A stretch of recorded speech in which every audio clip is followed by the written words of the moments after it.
There is a woman who spent more than 40 years listening to ordinary people describe, under deep hypnosis, things they could never have known. Lives on other continents, in other centuries, on other planets. Deaths that occurred before the invention of electricity. Conversations with beings that did not belong to this world. And at the end of each session, when the people returned from the deep state they were in, they remembered almost nothing of what they had said. But the recordings were there, thousands of them, stored in a house in the Ozark Mountains in Arkansas.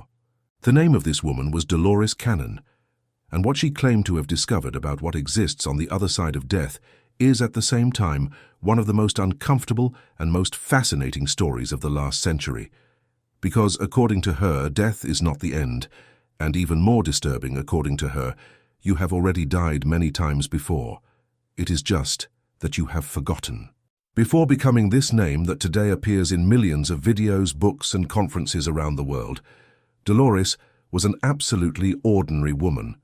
She was born in 1931 in St. Louis, in the state of Missouri, into an average American family in the middle of the Great Depression. She grew up without any contact with sophisticated spirituality, without any mystical training, without any inclination toward the occult. She herself said, in interviews decades later, that she was a pragmatic girl who liked to read, who liked to ask questions, but who lived in the concrete world of concrete things. At 21, she married a man named Johnny Cannon, who served in the American Navy, and her life changed in a silent but irreversible way, because being a military wife at that time meant one thing: moving. Changing countries, changing cultures, changing languages, changing everything. Every 2 or 3 years, Dolores lived on American bases scattered around the world, lived in Asia, lived in Europe, raised her 4 children between one piece of luggage and another, and was absorbing, almost unconsciously, something that most people never manage to absorb. The visceral perception that the reality you believe to be the only one possible is just one among many, that there are entire worldviews functioning in parallel to your own, that the world is much bigger than anyone's home parish. And this perception, for a woman with the curiosity she had, was a slow and delicious poison. She began to read about reincarnation. She began to take an interest in reports of near-death experiences back in the 50s, when the subject was practically underground in the United States. She began to ask herself things that most of the people around her thought were dangerous to ask. And when her husband finally retired from the Navy and the couple settled in the interior of Arkansas, this curiosity found fertile ground to grow. Because it was there in the middle of the hills, far from the noise of the big cities, that Johnny and Dolores began to explore together a practice that at the time was viewed with almost universal suspicion: hypnosis. And here begins the second fold of the story, the one in which a banal, almost clinical technique turns into the modern equivalent of opening a closet door and discovering that it leads to an entire universe. In the 60s, hypnosis was still, for the most part, of public perception. A stage thing, a spectacle thing, something for that gentleman in a tuxedo who made a volunteer bark like a dog in front of an audience. But there was another side to hypnosis, the therapeutic side, the one that was being studied by doctors and psychologists, and that was being used to help people solve very specific problems: quitting smoking, losing weight, overcoming phobias. It was through this door that Johnny and Dolores entered. They began to study hypnotherapy as a practical, almost professional tool to help friends and acquaintances abandon habits they could not break on their own. And at first, it worked as expected. A person would sit, enter a light trance, receive reasonable suggestions, and leave with less of a desire to light the next cigarette. It was useful. It was clean. It was controllable. But Dolores began to notice something that deeply troubled her. Many of the transformations were superficial. They lasted a week, 2, a month. Then the person would relapse, as if the habit were rooted somewhere much deeper than conscious suggestion could reach, as if there were a layer beneath the one they were working on. And that was why she began to insist on something that at the time was considered almost reckless: deepening the trance. Not stopping at the light, suggestive, superficial state. Taking the person to a much deeper stage, the one the most experienced hypnotists described as almost somnambulistic, in which critical consciousness dissolves and the subconscious speaks without a filter. She did not know at the time that by insisting on this, she was opening a door that would never close again. Because the subconscious, when spoken to without a filter, does not just speak about cigarettes and food and anxiety and childhood trauma. It starts to speak about things the conscious mind did not even know were there. The moment that door swung wide open has a first and last name, and the name is Anita. She was a young married woman who sought out Dolores to treat a relatively common health issue. Nothing supernatural, nothing mystical, nothing that suggested what was about to happen. A hypnosis session to try to understand where a persistent discomfort came from, one that doctors could not explain. Dolores performed the procedure as she always did. She brought the patient to a deep state. She began to ask exploratory questions about her childhood. She tried to trace the origin of the symptom. And at a certain moment, she gave an apparently innocent instruction. She asked Anita to go back to the origin of the problem. That was all. Go back to the origin. And the woman, instead of describing a scene from her own childhood, began to describe a street in Chicago from the 1920s. She described cars she could never have seen in real life. She described clothes she did not wear. She described a man with a first and last name whom she claimed was her husband. She described a house, a neighborhood, a scent. She described with absolute naturalness an entire existence that was not hers. And Dolores, on the other side, with her notebook in hand, felt her spine chill in a way she had never felt before. Because the woman lying on her sofa was not acting. She was not making it up. She was not pulling from her memory something she had seen in a movie. She was simply describing it, with the same prosaic tone with which anyone describes their own backyard, as if that life were as real as the current one. And even more impressively, when Dolores began to investigate the circumstances of that supposed past incarnation's death, the physical symptom Anita presented in her current life seemed to connect unequivocally to what had happened in that old body, decades before Anita had been born. It was as if the body carried a memory the brain could not carry, as if something deeper than biology were keeping that file. Dolores was never the same person after that session. She would say, years later, that she spent sleepless nights trying to understand what had happened there, because the two available options to explain the phenomenon were equally disturbing. Either Anita had invented everything, which would be an absurd feat of imagination for a housewife with no interest in history or literature, or Anita had, in fact, touched something the Western rational mind preferred to pretend did not exist. And from that case on, Dolores began to repeat the instruction with other patients, and the instruction began to work with other patients. And the stories began to multiply: previous lives in Rome, previous lives in Egypt, previous lives in European villages that Dolores had never heard of, but whose names, when she looked them up in libraries, appeared on old maps that only experts knew. She began to realize that she was sitting on top of something very big, and, at the same time, a feeling began to take hold of her, a feeling she never lost until the day she died, the feeling that she was being shown a part of reality that the absolute majority of people spend their entire lives without seeing. And then came the blow that almost brought everything to a halt. Johnny Cannon, her partner in all the experiments, the man who held the tape recorder while she conducted the regressions, suffered a very serious motorcycle accident. He survived, but was left with permanent sequelae that rendered him incapable of the fieldwork the two of them did together.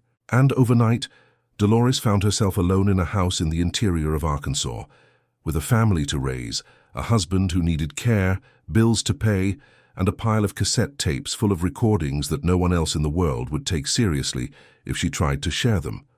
Many people in that situation would have simply filed everything away.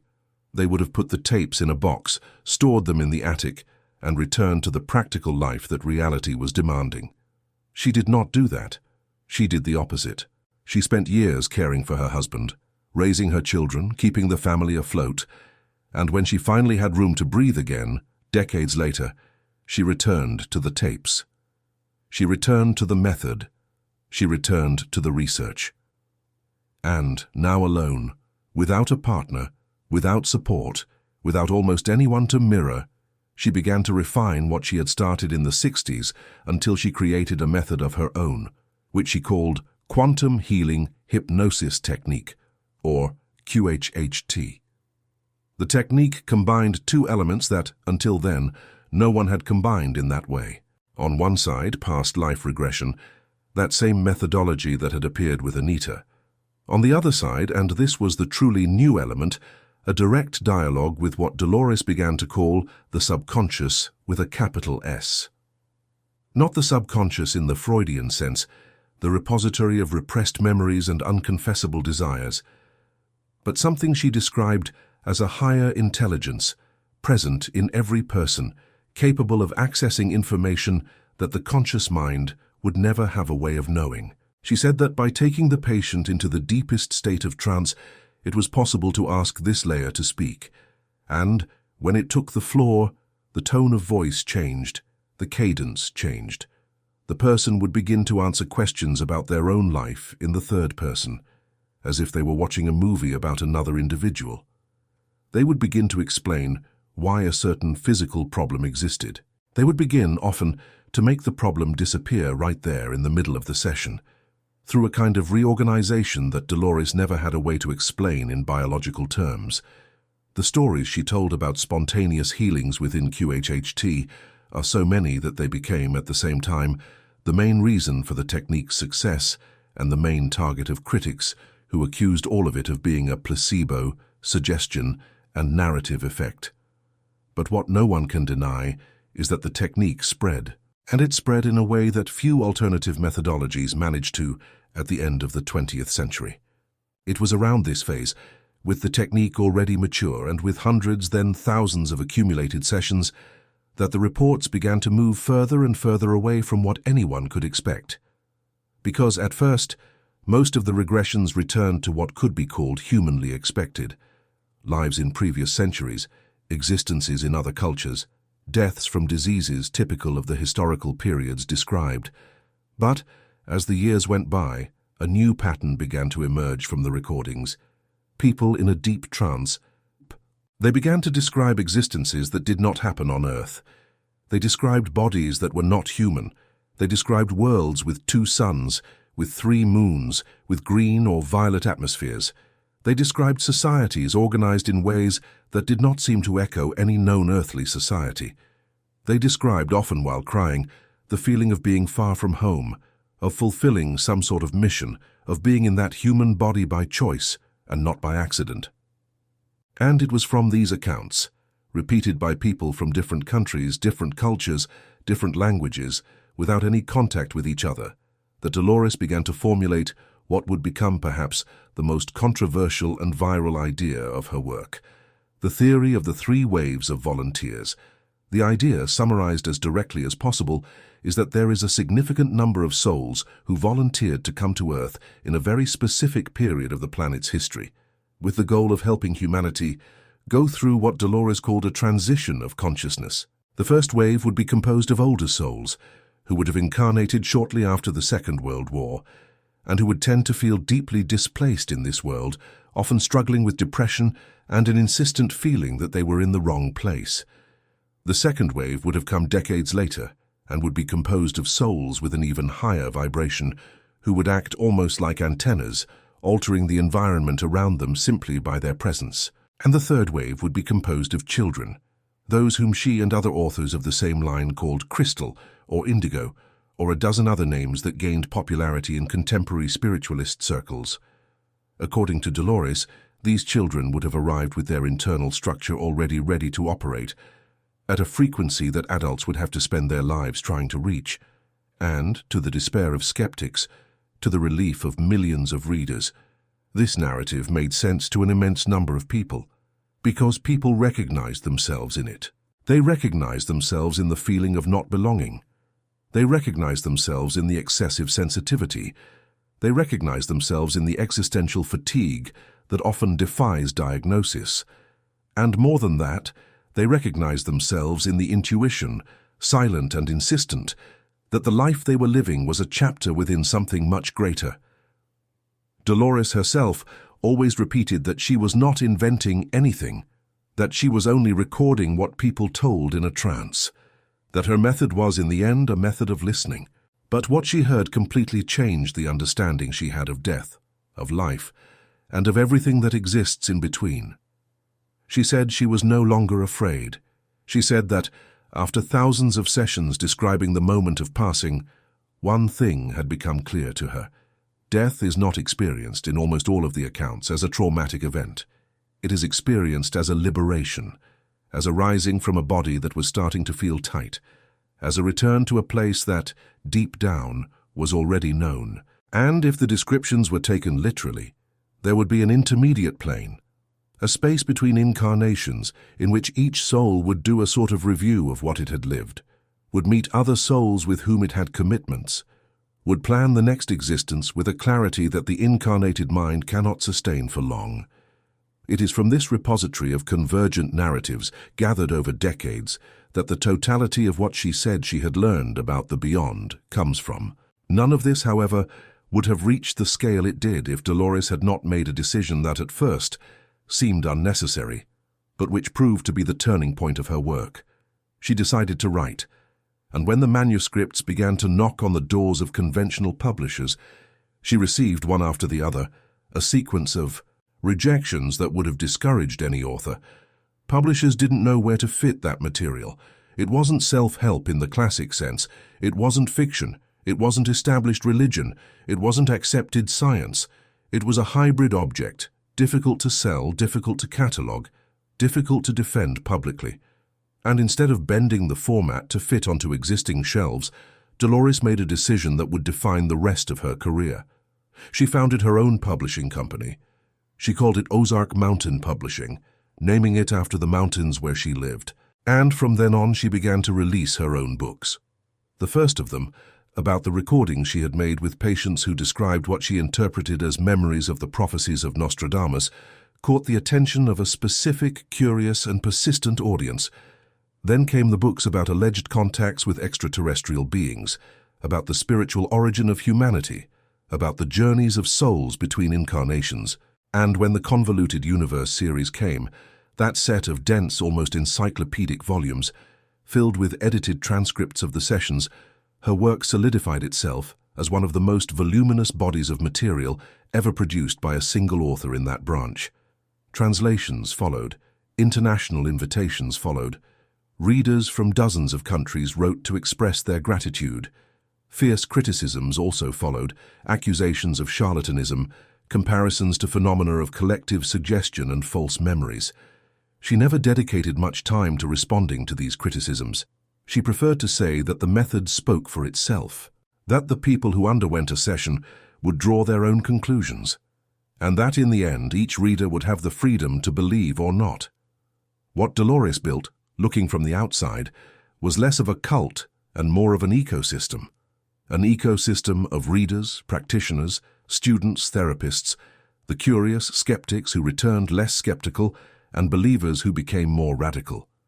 An entire environment revolving around the idea that consciousness does not end where the skin ends.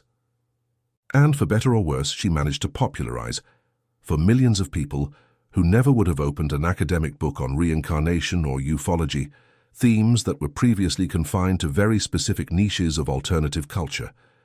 In the last years of her life, Dolores dedicated a good part of her time to something she hadn't even imagined she would do at the beginning, training other people to reproduce her method around the world. She traveled, gave courses, and created an official certification structure for QHHT practitioners. She formed an international community of therapists who today apply the technique in dozens of countries. She appeared at conferences, was interviewed on alternative radio and television programs, and participated in events where she shared the stage with authors of similar persuasions. And even as she began to age, even when her health began to limit her travels, she continued working, continued writing, continued guiding practitioners by video, by letter, by telephone. She passed away in October 2014 at the age of 83, leaving behind a body of work that continues to be translated, reissued, discussed, applied, and contested to this day. The academy she founded remains active, managed by her family, training new practitioners, updating materials, keeping the method alive. Her books remain on bestseller lists in specialized bookstores. The sessions she recorded, carefully transcribed in the volumes she published, continue to be reread by readers who return to them over the years, finding different layers of meaning with each reading, and, most interestingly of all, the reports she described as standard. Those convergent descriptions of life between lives, those scenes repeated by patients who had never met, those narrative arcs about volunteers coming from other worlds, continue to appear in the recordings of contemporary practitioners, decades after her death, in sessions conducted in languages she never spoke, in cities she never visited. This can mean, depending on the observer's point of view, two very different things.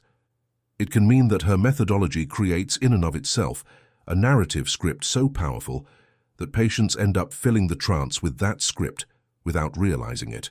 Or it can mean, as she said with total calm until the end of her life, that there is something there on the other side that keeps trying to communicate, and that this something does not change much in form depending on who is asking. It is not for me to decide for you here. There is probably no way to decide for anyone. What exists is the record, thousands of hours of recording, dozens of books, a technique still applied all over the world, and a question that she left planted in every reader who went through her work. And the question is simple. It is almost childish. It is, at the same time, the most uncomfortable question a human being can ask themselves before going to sleep. The question is, what if she is right? What if death, that thing our culture has spent centuries sweeping under the rug, treating as an interruption, as an end, as an absurdity, is actually the thing most similar to returning home that a consciousness can experience? What if, on the other side, there is someone waiting? There is a review of what was lived, there is planning for what comes next. And what if, more than that, the reason why you are here now listening to this story, with a strange sensation in the pit of your chest, a feeling of silent recognition that you cannot quite explain, is exactly the one she described so many times? That you agreed to come, that you agreed to forget, that you agreed to go through all of this, with all its contradictions and its pains and its flickers of beauty, to bring something very specific to this very specific moment in the history of the planet. Dolores Cannon did not ask you to believe her. She did not even see herself as the author of this message. She said, with an almost irritating sincerity, that she was just the woman who held the tape recorder. But the recorder is there. The tapes are there. The transcripts are there.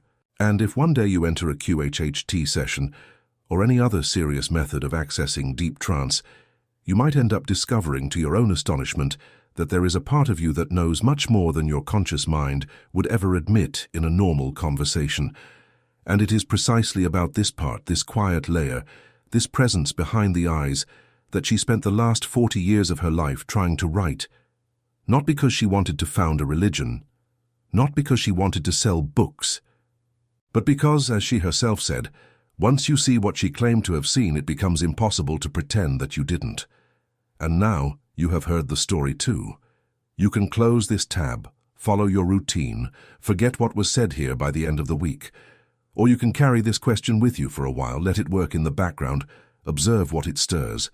The choice, as always, and as she would repeat, is entirely yours. Just don't say, later on, that no one warned you.